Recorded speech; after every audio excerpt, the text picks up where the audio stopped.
In this short video, we're going to go over the Nite Ize Gear Tie Moon Anchor in detail, when you'd use it, and how you'd mount it to your vehicle, or whatever you have in mind. These gear ties are a product from our friends at Nite Ize, and they are great for just about any improvised connection. If it has a diameter of less than 3 inches, you can wrap around it.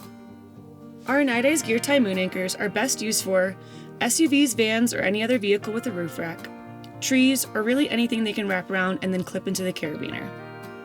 Let's show you a couple of options of how to tie off the gear ties. Option 1 is a twist tie.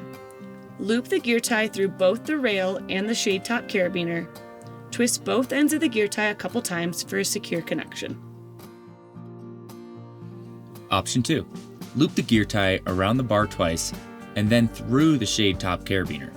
Pass the tail end of the gear tie through the loop at the other end. Fold the tail end in half and twist around the gear tie to bind on.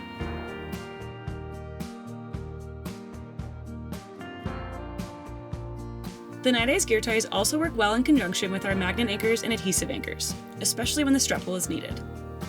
That's everything you need to know about using the Nite Ize gear ties. If you have any additional questions, please reach out to our customer support team at support@moonfab.com. Thank you for watching.